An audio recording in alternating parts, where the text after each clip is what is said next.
Ahoy there folks, I'm Captain Benzie and welcome to another developer Q&A video for EVE Echoes. Each week the developers take 4 questions posed by you, the community, they respond to those questions and post the answers both to the official EVE Echoes Twitter page, Facebook account, and somewhere hidden deep in the deepest, darkest recesses of the game, somewhere in your AI system if that's the way you want to look for it.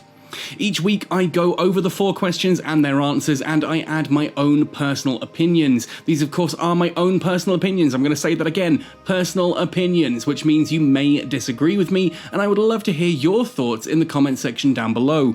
Now of course if you have questions for the developers you would like to have answered, in the description of this video there is a link that will take you through to a dev Q&A form, fill that in, it will send the question off to the developers and if yours is one of the questions they respond to, you will win a month of basic Omega.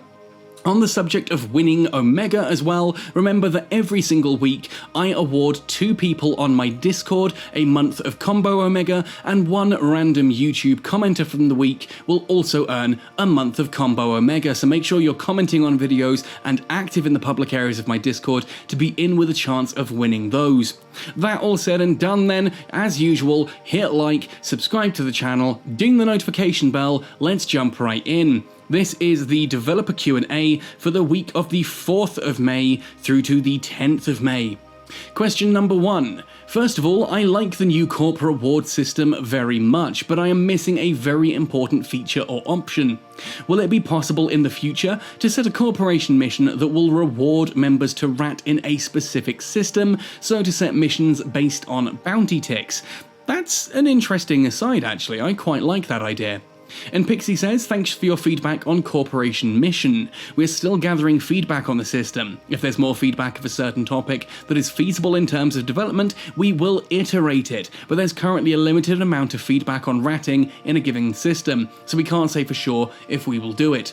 I think that actually is a very revealing answer and it gives us a lot of really cool information there, that they are watching the Corporation Mission system, they are taking feedback based on it, and if there is enough feedback in response to something, then absolutely they will add it. This also works quite nicely within the AMA, the mentioning of things like certain tools being added to the game. If enough people request something, then they will consider adding it. Of course though, just be aware on that, it is worth saying that just because a lot of people request something doesn't necessarily mean they will add it, because if a lot of people request something that is downright stupid, doesn't necessarily mean it'll go through.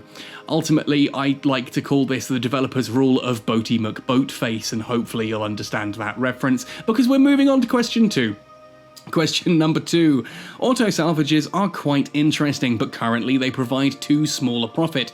Did Quex write this? Are there any plans to increase the availability of auto salvager modules and skills? Would be nice if they could be found in exploration sites. Now, I genuinely agree on this. I really agree on this. That would be amazing. I would go exploring a lot more if I could find auto salvagers and the auto salvager skill chips. I was quietly hoping that actually the industrial update in May, because we're adding the Noctis, that they would just add the auto salvager skills to the skill book.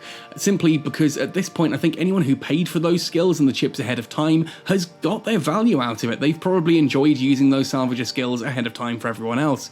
For the rest of us, the auto salvagers are hard to come by and they're not really worth it without the skills. Now, that doesn't mean that the auto salvager modules need buffing, it just means that the skills need to be readily available, and I am still massively against the concept of hiding skills behind any form of content or payment. Skills should be the kind of thing that you can just choose. You should be able to pick your skills straight out of the skill book with no jumping through hoops, other than, of course, having trained to basic 4 to train advanced, and having trained advanced 5 to train expert. That to me makes sense, and that is a fundamental part of a game like this. It means that you can do anything you want to do because this is supposed to be a sandbox game, right? If you can't do something because you just simply do not have the ISK to activate the basic level skills, who has 4 billion ISK to add for a standard salvager skill? That's insane. But anyway, I'm going off on one here. What does Cloud say? There are currently no plans to add rewards related to auto salvager in exploration. Sad panda. And the skill chip will still be acquired in the original way. Very sad panda. If you're an industrial player who is focusing on salvaging, you can check out our upcoming release of the Noctis, which has the Auto Salvager bonus. Fortunately, the Auto Salvager bonus for the Noctis comes from Industrial Ship Command, expert level Industrial Ship Command admittedly, for a Tech 8 ship, so just bear that in mind. But I still feel so bad that we cannot get the actual Salvager skills. Yes, I will probably still grab a Noctis. I actually have Industrial Ship Command skills because I fly the Wreath 2 around an awful lot. So yeah, I will probably jump into a Noctis and use it for salvaging, but it depends on the bonuses. Are the bonuses without the salvaging skill actually going to be worthwhile? And if they are not worth it without the salvaging skill, well, congratulations Netties, you've kneecapped a ship before you've even added it to the game. Oh, what's that? You want the new Tech 8 Noctis? Well, not only do you have to find the blueprints and materials and all that for it, not only are you going to have to jump through hoops to actually get the auto salvagers, but the skills that you can train won't even help it do its job properly, is where I'm hoping we don't go. I'm hoping that having Expert Industrial Ship Command at 5 will be sufficient that the auto salvagers on the Noctis are actually useful. And if they are, well, that's me getting rid of my battleship skills, simple as that. I really want those salvager skills just added to the skill book. Please, Netties. There is no reason to keep them hidden there. And as for exploration, we need something in the exploration. I've actually toyed with the idea recently of having exploration sites drop a NPC usable item. Something that is useless to players, but you can just drop it off at a market and sell it to an NPC buy order to give you a guaranteed amount of ISK for these sites, kind of like the Triglavian surveys in Abyssal Dead Spaces. I am in conversations with Cloud currently about exploration. There's a lot that needs to be done there, and hopefully we can get an update later this year on that. That would be awesome. Question number 3. Would it be possible to receive a medal for your years of service? For example, upon an account reaching 1 year old, you get a 1 year medal, 2 years old, a 2 year medal, and so on. Thanks. Actually, that would be really cool. And Lancelot seems to agree. Very good idea. It helps to increase player immersion. We'll start to develop this in the near future. It's surely not that difficult an ad. You just need to create a cool piece of artwork, which the art team can be working on whilst they're not working on anything else. And then you just check how old the account is, and on day 365, bang, that drops in the mail. Day 730, or my maths is terrible, mental arithmetic, man. On day whatever it is of year 2, bam, you get the second one. That'd be really cool. I would really, really like that, and it allows you to sort of showcase how long you've been around in the game. Really cool. I've said before, I'd like to see more medals. Glad they are thinking of adding that. Excellent. Finally then, question number 4. Hello, I wanted to ask if it's possible to make for miners all the special cargo or any cargo of all ships to have an alarm, like the shield armor and structure low HP left, but for cargo when we mine to have a sound, for almost full cargo, with also an options to make when should the alarm start. Thank you. So, Jamie says, this feature is of great value to mining. We'll add this to our ongoing sound optimization plan. Look, if it's not too much, yeah, fine, add it, but let's examine this for a moment. So, when you are playing the game currently, you can actually set alarms on your ship for when your shield, armor, or hull go below certain thresholds. You can turn them on and off, and you can change those thresholds. Really useful for ratting and like PvP. Maybe you don't want an alarm to go off every time your shield goes below a certain percentage because you're armor tanking, and that alarm scares you. Yes, that is something you can actually do in the game, but for something to say that your cargo hold is getting full for mining, this is literally someone saying, I want to mine without having to pay attention to the game. I just want an alarm to tell me when my hold's full so I can dock up, empty it, come back out, start the process again, and then just put my phone down next to me while I do whatever until the alarm sounds again.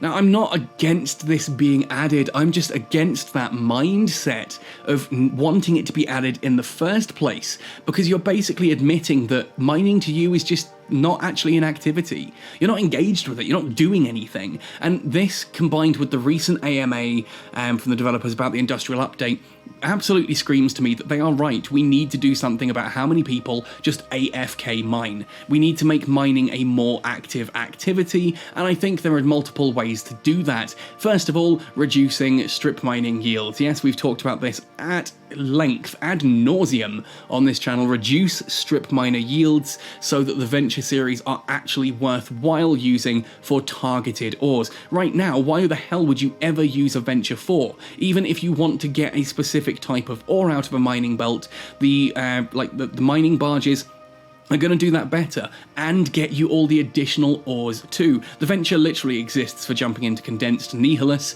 and even then most people still use barges, except for the smaller ones, of course, the smaller tier of the nihilus compressed. Ultimately, that would help new mining pilots get their foot into the game as well, because there's not such a huge ore difference between flying a Venture 1 and a Covetor 2. But hey, we've seen how the devs feel about this by the fact that the Covetor 2 is about to be literally half as effective as the Orca, which is about to be probably a quarter as effective as the freaking Rorqual. But there we go. Ultimately, I think that belt rats really should be a thing at this point as well. I think we have reached the point where belt rats need to be added to the game just to stop miners being completely AFK. Like, there's a difference between chilling out mining with your friends and just jumping into a belt, then putting the game down and walking away. That is not engaging gameplay. That is not what we are here for in EVE. If that's what you want to do, then go pick up Idle Mining Tycoon or whatever. One of these games where that's what they are designed to do. They've said before that they want to make mining more engaging for players so that active miners can do better than passive miners. I think adding belt rats is the way to do this now. You have the occasional enemy spawn in, which means players do need to occasionally grab their phone and actually shoot some rats with their mining drone, well, not mining drones, but with the drones on their ship, or ask a friend to quickly come and help clear the belt of the few little pirate ships have turned up. We need something at this point, because AFK mining is now getting ridiculous to the point that we're asking for alarms to let you know when to pick the phone back up again. Anyway, folks, that is my rant on this one. I'm not going to get too heavily into that. I've recorded 2 videos today already. My throat is absolutely falling out. I feel like it's, sandpaper at the moment. But I just really dislike that kind of thinking of, yeah, why don't we make the game ridiculously easy to AFK and just autopilot the game for all it matters? There we go, though. I don't know. Maybe you disagree with me. Let me know in the comment section down below. And again, I don't want to be rude to the community. I still just have opinions, and I can respect the player whilst disagreeing with what you say about the game. I think any time that you come to me with the concept of, I want this game to play itself, I'm going to massively disagree. And every time someone says, oh, but it's a mobile game, I'm going to say, yes. What's your point? Is there anything that, like we sit there and say, oh, you can't have that on PlayStation because it's a console, you can't do that on those? Well, no, because you've got things like PC gaming is the big sort of intensive, everything's a, intensive hands-on focus on the game, right? And why is Candy Crush such a big thing? Bejeweled. Why do these exist as PC games? Why is there a Angry Birds client, right? Because games shouldn't be dependent on their platform. Games are just games. If you want to enjoy a game, enjoy a game. Don't argue that, oh, the platform is what matters. People play EVE Echoes for hours and hours and hours a day. It's not just about sitting and playing for 10 minutes while you're on the bus. That's not what mobile gaming's about anymore. And every time I hear someone say, oh, it's a mobile game, so it should be X, Y, or Z, all I want to sit there and do is slap you around the face and go, my goodness, how out of touch with reality are you at this point in time? Mobile gaming is its entire thing now. There are console-ready experiences on mobile. There are games like EVE Echoes on mobile. There are, of course, those like little idle login for 5-10 minutes at a pop mobile games. But to argue that every single game on a platform has to subscribe to this particular design ethos, it's terrible. Sorry, that's just not good. It's not a good argument. It doesn't actually hold any logical water whatsoever. The only thing that you can say when it comes to mobile gaming is that, oh, you probably have to use touch controls. And even then I say probably, because the Shovel Knight game doesn't use touch controls and a controller is required, so even then there are exceptions to the rule. But I'm now rambling. EVE Echoes Dev Q&A, there you go, there's your 4 questions. I'm still concerned about the industrial update, but at the same time kind of looking forward to bits of it. And I do stand by my claim that right now, if the Noctis launches and it is good enough for me to be the loot hauler in PvE fleets, that's it. Benzie will be losing his battleship skills and I'll be focusing on things like salvaging, exploration, and frigate, destroyer, and cruisers. And that'll be my thing going forward on Benzie, with Silent Rose instead focusing on battleships and battle cruisers. Anyway, that's all for today, folks. Let me know your thoughts and opinions in the comment section down below. Happy sailing, and see you in New Eden!